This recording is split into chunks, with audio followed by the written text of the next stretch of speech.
Assalamualaikum warahmatullahi wabarakatuh.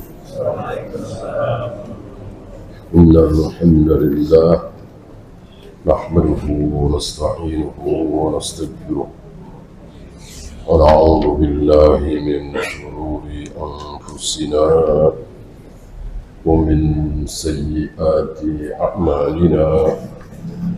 Man yahdihillahu fala mudilla lahu ومن يضلل فلا هادي له.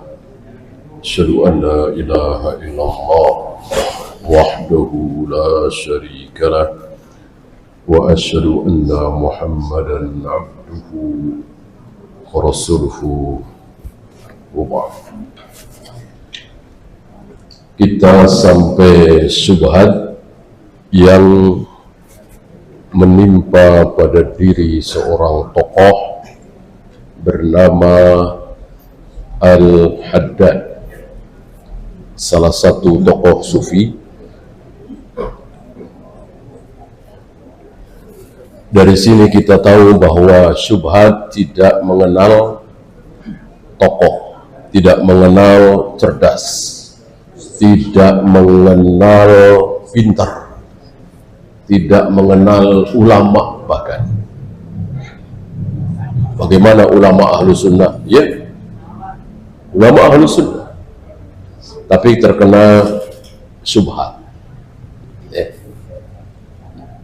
Ya, kalau seorang ulama itu tidak mungkin terkena syubhat satupun, ya jadi nabi dong. Ya. Apa yang diucapkan oleh Imam Malik bahwa puasa 6 hari di bulan Syawal itu tidak ada, apa enggak syubhat itu? Apa yang dikatakan oleh Imam Syafi'i bahwa qunut subuh adalah sunnah, apa enggak syubhat itu? Apa yang dikatakan oleh Imam Hanafi, Abu Hanifah bahwa seorang wanita boleh nikah tanpa wali, apa bukan syubhat itu? Bahkan yang dikatakan oleh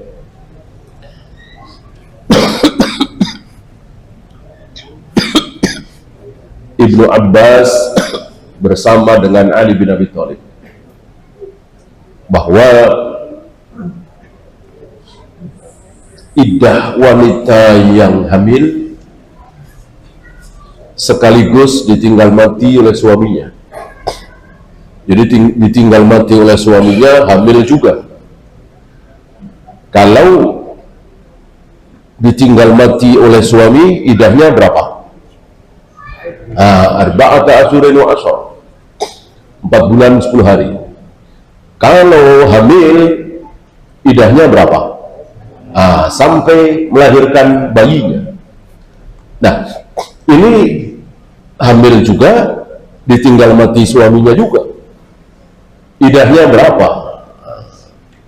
Dua sahabat besar ini, Ibnu Abbas dan Ali bin Abi Thalib, berpendapat sama dan dua-duanya salah, yaitu mengambil yang terlama, bahkan Ibnu Katsir ketika membawakan syubhat dua sahabat ini, Ibnu Katsir mengatakan ini pendapat yang sangat bagus. Tapi sayang bertentangan dengan dalil. Seandainya tidak ada dalil, maka pendapat ini luar biasa bagus sekali. Maka sebagus-bagus pendapat, kalau bertentangan dengan dalil, ya harus ditolak. Dalil mengatakan ketika seorang wanita hamil sekaligus ditinggal mati oleh suaminya bernama Subai'ah, ketika baru 2 atau 3 minggu dari meninggalnya suaminya, Subai'ah ini melahirkan bayinya. Begitu lahir, ya mungkin sehari 2 hari setelah sehat ya, dia mandi, dia berdandan, dia keluar rumah, marah abangnya. Kamu baru 2 minggu ditinggal mati suaminya, kok sudah seperti ini? Mestinya engkau masih dalam masa iddah, tidak boleh keluar rumah, belum boleh berdandan, dan seterusnya, dan seterusnya. Subayyah datang kepada Nabi SAW. Nabi membenarkan Subayyah. Tentu ini dalil yang luar biasa, yang harus diterima oleh siapapun. Sabda Nabi, takrir Nabi, ketentuan Nabi. Rupanya dalil ini, ketentuan Nabi, tidak sampai kepada Ibn Abbas, tidak sampai kepada Ali bin Abi Thalib, ya. Dan seterusnya dan seterusnya. Tidak ada manusia yang tidak terkena syubhat, yang tidak punya kesalahan dalam pendapat agamanya, kecuali Nabi SAW. Maka selain beliau, siapapun bicara apapun bisa diterima, bisa ditolak, bisa benar, bisa salah. Illa sahibu hadzal qabr, kecuali penghuni kubur ini, kata Imam Malik sambil menunjuk kubur Nabi SAW. Mari kita lihat di sini Al-Haddad, seorang tokoh ini. Saya bacakan ucapan beliau. Wa ana anduru ayyaglibal ilmu amil yaqin. Aku sedang melihat-lihat, aku sedang bermunadharah, aku sedang berfikir mana yang harus didahulukan, ilmu atau yakin. Yakin apa ilmu? Langsung dibantah oleh beliau, oleh al-musannif, fa innahu jahalun mahdud. Ini jelas-jelas kebodohan yang nyata. Li'annahu laisa bainal ilmi wal yaqin tidak. Karena tidak ada pertentangan antara ilmu dengan yakin. Yakin itu ilmu harus diyakini. Bagaimana mau membahas mana nih yang didahulukan, yang dimenangkan apa nih? Yakin apa ilmu? Ilmu apa yakin? Ini kebodohan.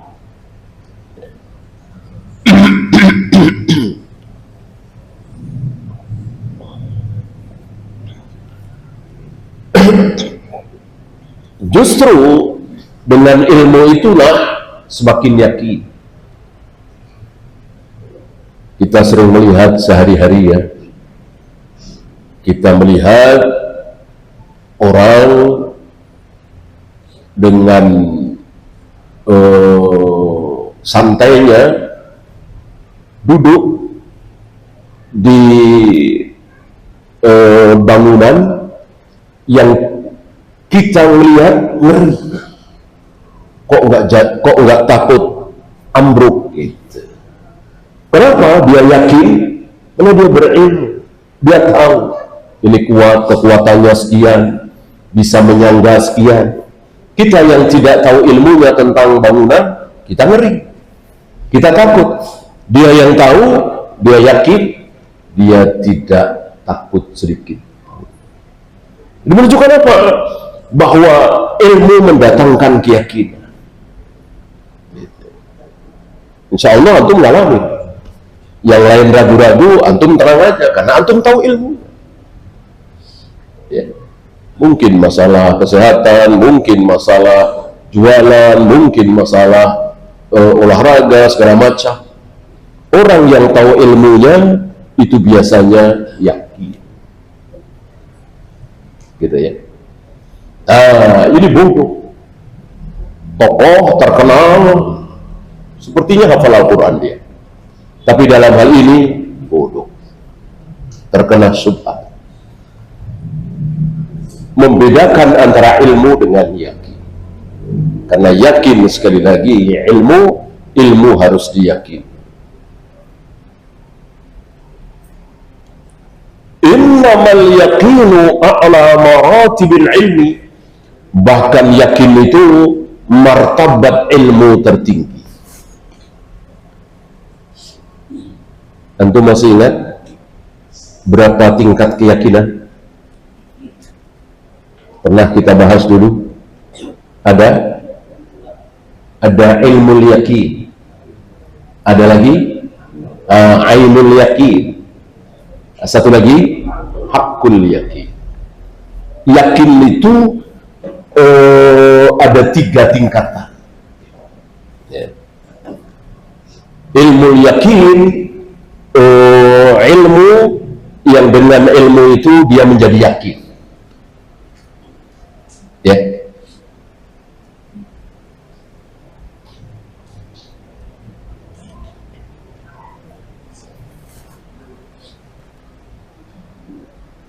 Kita tahu bahwa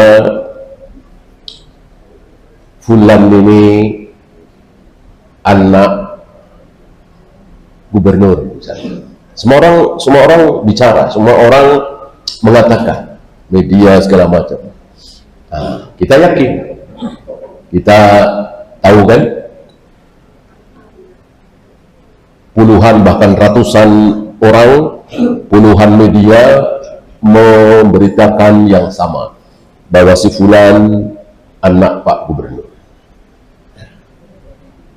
Kemudian satu ketika kita bertemu dengan si fulan ini, ngobrol setengah jam, ya, betul, dia tahu persis Pak Gubernur ayahnya sendiri begini. Kita semakin yakin apa tidak? Semakin yakin. Apa? Ain, mata kan? Ainul yakin. Ya. Kemudian kita bersalaman dan lebih dalam lagi, dan ketemu pula dengan Pak Gubernurnya, hakul yakin. Ya. Nah, bagaimana ada orang mau membedakan, mau membahas, kita yakin dulu apa ilmu dulu? Ilmu dulu apa yakin dulu? Gitu. Kalau ilmu dulu apa iman dulu, kita punya jawabannya. Kita juga pernah bahas ini. Ilmu dulu apa iman dulu? Jawabnya ilmu. Banyak saudara-saudara kita mengatakan iman dong. Enggak. Yang benar ilmu dulu, baru iman. Karena iman adalah meyakini sebuah ilmu. Kalau ilmu itu tidak datang, apa yang mau diimani? Ya. Iman adalah meyakini bahwa tidak ada yang berhak disembah kecuali Allah. Kan gitu. Datang ilmu bahwa tidak ada yang berhak disembah kecuali Allah. Tidak ada Tuhan selain Allah. Ini kan ilmu. Silahkan percaya apa tidak, beriman atau tidak. Kalau percaya berarti dia beriman, mengimani. Kalau tidak percaya berarti dia kafir. Kalau iman dulu, apa yang mau diimani? Orang belum ada ilmu datang. Oleh karena itu Abu Jahal, Abu Lahab tidak beriman. Tapi berilmu apa tidak? Kedatangan ilmu apa tidak? Abu Jahal, Abu Lahab kedatangan. Apakah Abu Jahal, Abu Lahab mendapat ilmu bahwa la ilaha illallah, tidak ada yang berhak disembah kecuali Allah? Jawabnya iya, dapat ilmu itu, tapi tidak diimani. Beda dengan Abu Bakar, Umar, Utsman, Ali dan seterusnya, sama-sama dapat ilmu itu, tapi Abu Bakar, Umar, Utsman, Ali dan seterusnya mengiman. Beda dengan ini.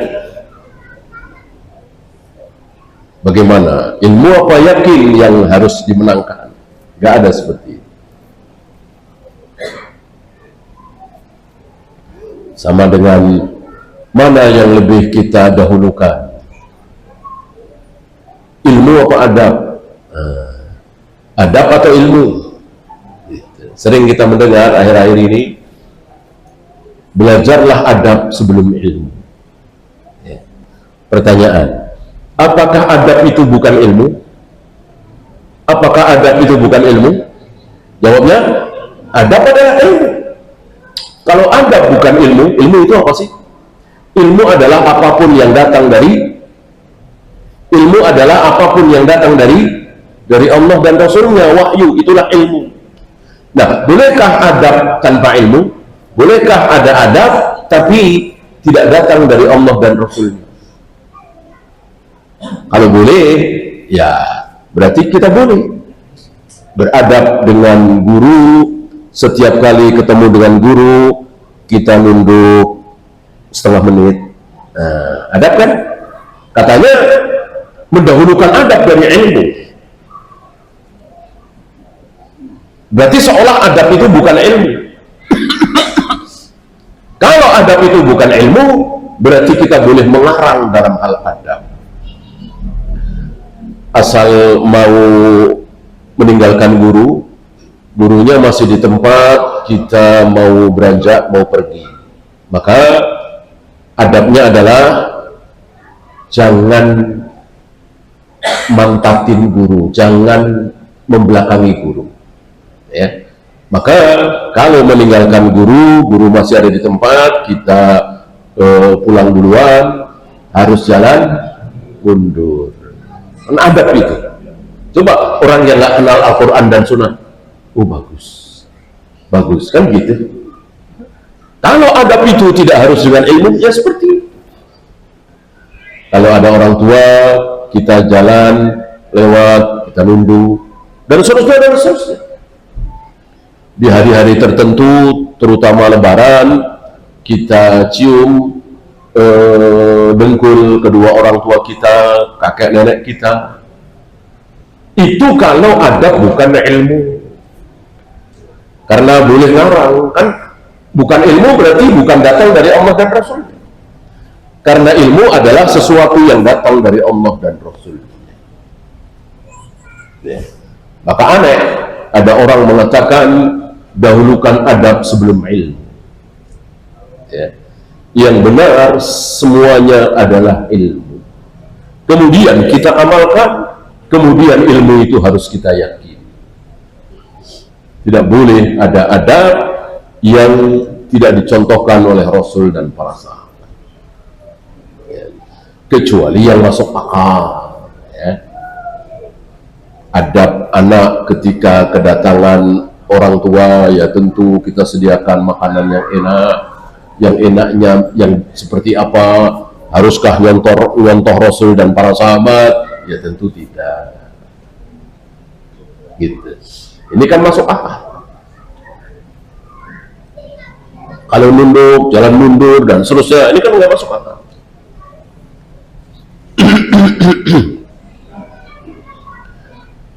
Wa aina minal ilmi wal yakini tarku ma tahtaju ilaihi nafsu minal mat'ami wal mashrab. Mana ilmu, mana keyakinan, mana meninggalkan sesuatu yang dibutuhkan oleh badan berupa makanan, minuman, istirahat, tidur, sebagaimana kemarahan Nabi kepada Ibnu Umar, kepada Abu Darda, kepada Salman Al-Farisi, saudaranya Salman Al-Farisi, yang marah Salman Al-Farisi, ya. Ketika malam tidak tidur, siang tidak pernah makan, terus berpuasa setiap hari, bahkan satu lagi tidak mau menikah. Nah, pikir dia dengan menikah maka harus mencari nafkah, harus ngurusin anak istri, tentu ibadah jadi berkurang. Ini bodoh. Salat tahajud, qiyamul lail, salat duha, puasa Senin Kamis, puasa Nabi Daud, semuanya tidak wajib. Sedangkan mencari nafkah untuk anak istri wajib. Mana ada sesuatu yang wajib bisa terkalahkan oleh yang tidak wajib? Ya, kita tidak tahu si fulan ini hampir-hampir tidak pernah sholat malam, hampir-hampir tidak pernah puasa sunnah, ya, habis waktunya untuk cari nafkah untuk anak istri, ya, itu pun dapatnya nggak seberapa, ya, hanya bisa untuk supaya anak dan istri tidak kelaparan, ya, beli pakaian mungkin setahun sekali, setahun dua kali, tapi habis waktunya. Karena memang ya seperti itu, Allah takdirkan dia harus keluar rumah setelah subuh, pulang sudah larut malam, dapatnya cuma 150.000, 200.000, anaknya banyak, ya. Dia tidak ada waktu dan tidak kuat untuk sholat sunat, puasa sunat. Dia lebih mulia, dia lebih banyak pahalanya daripada si A, si B, si C yang hampir setiap hari qiyamul lail, setiap malam qiyamul lail, setiap hari beribadah sunat, puasa Daud, ya. Karena yang satu wajib, yang satu tidak wajib.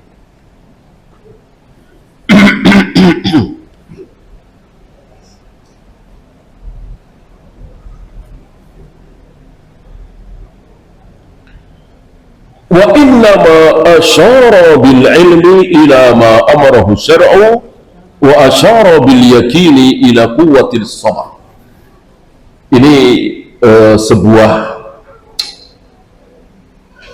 ta'rif yang syubhat.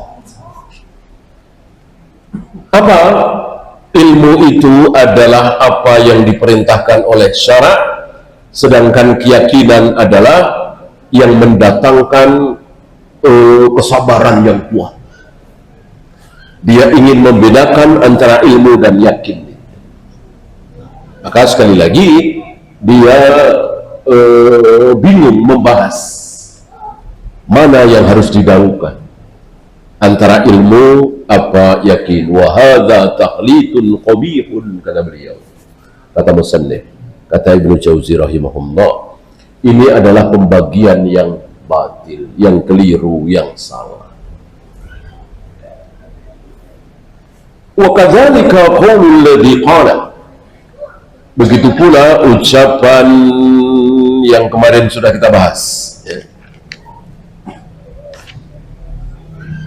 Apa? Ma akaltu ila waqti ayyubaha li aklul maitati. Aku tidak makan kecuali di saat bangkai itu halal bagiku, ya. Ketika bangkai itu halal bagiku, di waktu itulah aku makan, ya. Kenapa kita boleh makan bangkai? Karena kita lapar sekali, udah nggak kuat, udah nggak punya tenaga, sementara tidak ada makanan kecuali bangkai. Detik itu bangkai halal buat kita. Jadi salah kalau antum mengatakan boleh makan bangkai, boleh makan babi kalau tidak ada makanan lain. Sampai di sini betul? Salah, ya. Kita habis makan, kita habis makan di perahu misalnya, ya, di perahu di sungai ada perahu gitu, makan, ya, kenyang, tiba-tiba perahu terbalik, ya, kita berenang ke tepian, ya, nggak ada makanan, di situ ada babi, ada senjata, bisa nangkap babi, ya. Perut kita kenyang kan, orang tadi habis makan, Selesai makan langsung perahunya kebalik. Apakah detik itu kita langsung boleh makan babi?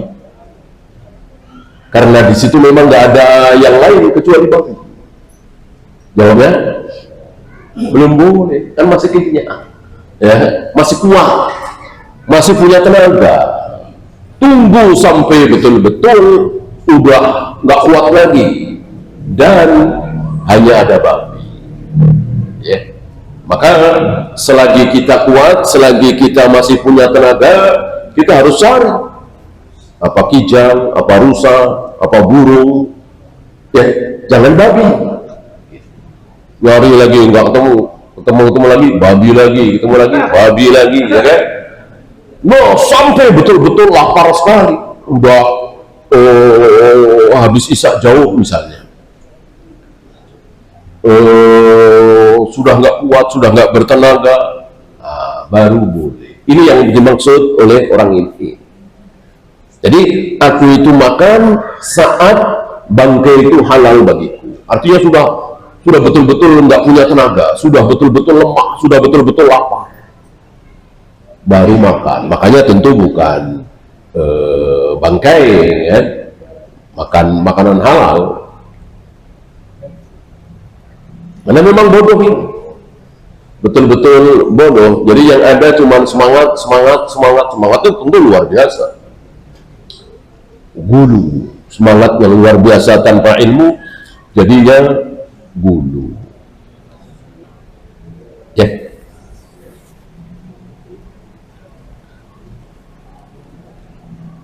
Kemudian beliau membawakan ucapan Abu Yazid. Sepertinya Abu Yazid Al-Bustami.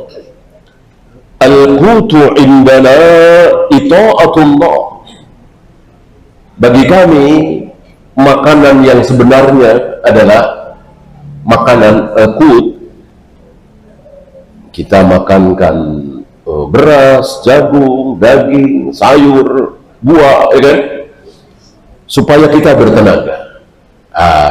Abu Yazid mengatakan bukan itu. Al-qutu indana ita'atullah. Bagi kami makanan adalah taat kepada Allah. Jadi kalau betul-betul taat kepada Allah, maka itulah makanan yang sebenarnya mendatangkan kekuatan. Ya.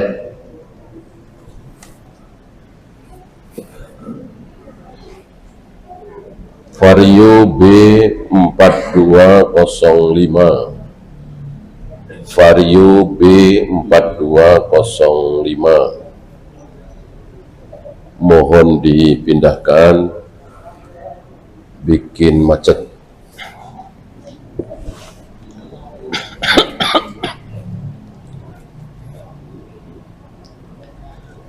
Al-qutu indana ita'atullah. Bagi kami makanan yang sesungguhnya adalah taat kepada Allah. Jika ini benar, maka para sahabat, para nabi, para rasul kalah. Ya. Para nabi, para rasul makan betul-betul makan, minum betul-betul minum. Bahwa sekali waktu mereka tidak makan dan kuat, ini kehendak Allah, itu mukjizat. Ya. Sedangkan kita kan tidak punya mukjizat. Bagaimana ingin tidak makan apa-apa, tidak minum apa-apa, lalu bermodalkan taat, lalu punya tenaga. Ya. Dan itu maunya dia. Kalau maunya Allah, iya. Itu masih ingat bagaimana keadaan Nabi Isa bersama Imam Mahdi, bersama kaum muslimin, ketika muncul Ya'juj Ma'juj, mereka tidak sanggup melawannya karena jumlahnya luar biasa, mungkin miliaran, ya kan? Sampai dikatakan tidak ada sejengkal tanah yang tidak diinjak oleh Ya'juj Ma'juj. Bahkan ketika Allah matikan mereka dalam satu waktu, tidak ada sejengkal tanah yang kosong dari bangkainya Ya'juj dan Ma'juj. Kayak apa banyaknya? Maka Nabi Isa dan Imam Mahdi bersama kaum muslimin menyelamatkan diri di puncak sebuah gunung. Disitulah tanpa makanan, tanpa minum. Bukan sengaja, tapi karena memang tidak ada. Maka bertanyalah para sahabat, dengan apa mereka hidup? Dengan apa mereka hidup? Kok bisa kuat? Nabi menjawab, dengan tasbih, dengan tahmid, dengan takbir, dengan tahlil. Artinya ketika betul-betul taat kepada Allah dengan mengucapkan kalimat-kalimat thayyibah tadi, akan muncul kekuatan. Apa? Tidak disengaja. Kalau tarekat-tarekat sufiyah yang bodoh ini sengaja. Punya harta dibuang, punya makanan dibuang, dengan alasan ingin taat kepada Allah.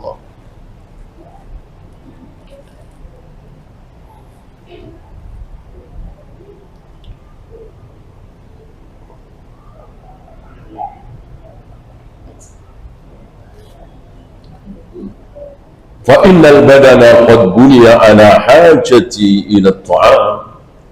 Karena badan itu mau tidak mau butuh makan. Hatta inna ahlan nari fin nar yahtajuna ila ta'am. Sampai kepada penduduk neraka. Penduduk neraka butuh makan apa tidak? Butuh. Mereka lapar yang luar biasa.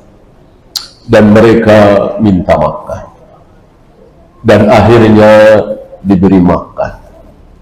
Apa? Doriya, ada duri dimakan. Ada syajaratuz zakum, buah zakum, karu'usis syayatin, yang seperti kepala syaitan. Semakin dimakan semakin lapar dan semakin sakit. Yang bayangkan duri, itulah makanan ahlun nar, saking laparnya.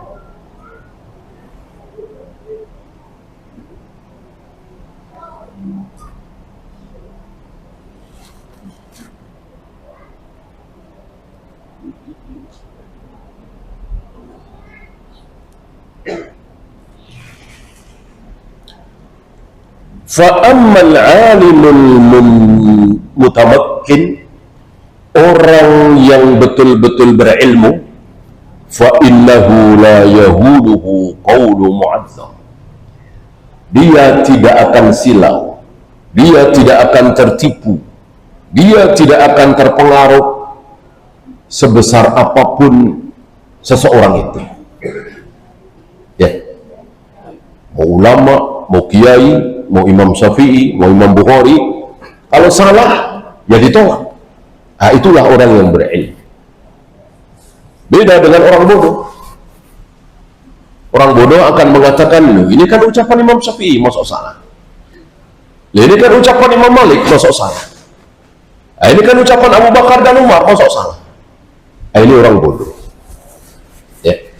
Orang yang berilmu, dia akan mengatakan yang belum pernah salah, tidak pernah salah, hanya Rasulullah SAW. Karena setiap kali salah langsung ditegur, setiap kali salah langsung diluruskan oleh Allah dengan turunnya ayat.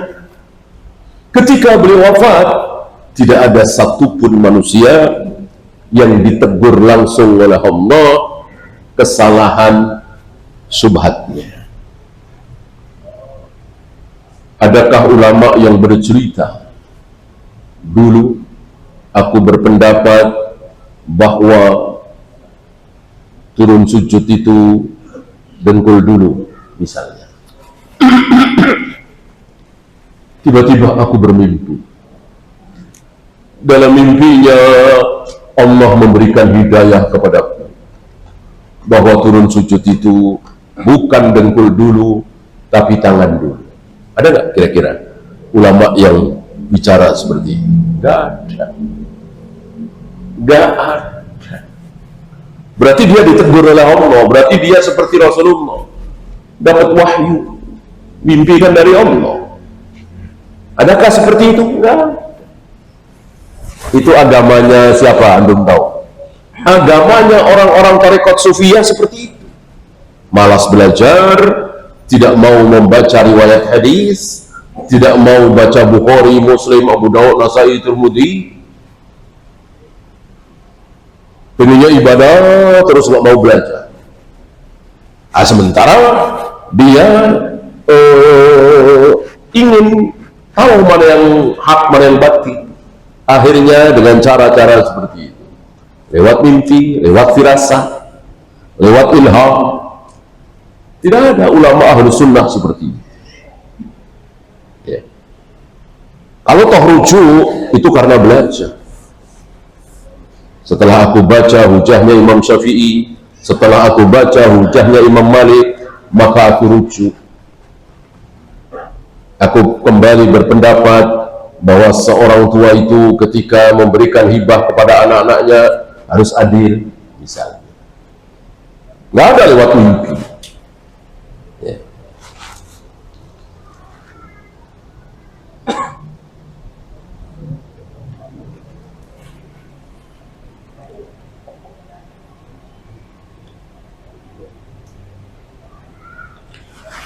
Fakaifa bifi'li jahilin mubarsam. Lalu bagaimana terpengaruh dengan seorang yang jahil, yang berpenyakit? Disebutkan di sini sakit mubarsam, istilah orang yang sakit lemah yang ada di dada. Mungkin kalau di kita leg atau apa ya, itu yang menunjukkan bahwa itu dia lemah sekali. Kan gimana tidak lemah? Dari antum lihat contoh tadi Al-Haddad dan seterusnya. Aku tidak mau makan kecuali di saat bangkai itu halal bagiku. Ini kan bodoh sekali. Orang sebodoh itu lalu diikuti, terpengaruh karena hanya oleh nama. Maka beruntunglah antum ketika antum tidak takut dengan nama siapapun.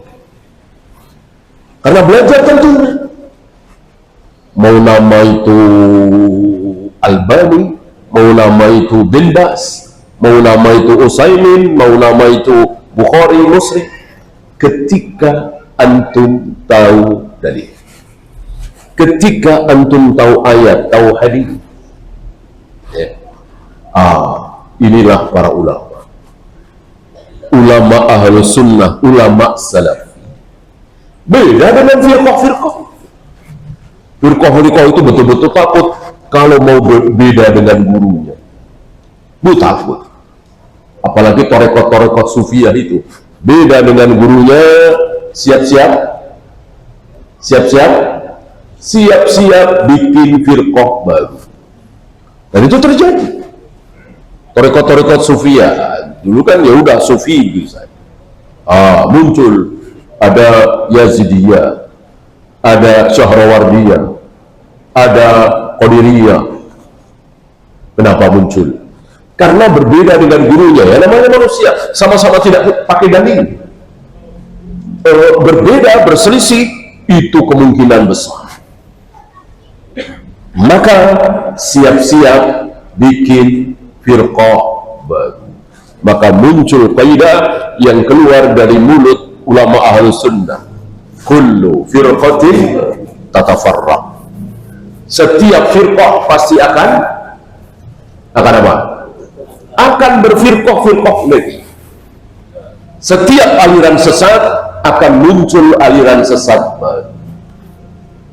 Setiap hizb akan tahazzub. Dan sepertinya sedang kita saksikan. Contohnya partai-partai. Dulu kan cuma 3. Menjadi 7, menjadi 10, menjadi belasan.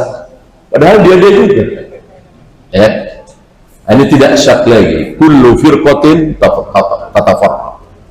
Asal beda, apalagi dengan kepentingan, maka akan muncul firqah baru, muncul firqah baru. Wallahu a'lam. Ya, silakan azan dulu. Wassallallahu ala Muhammadin sallallahu alaihi wasallam wa akhiru da'wana alhamdulillahi rabbil alamin.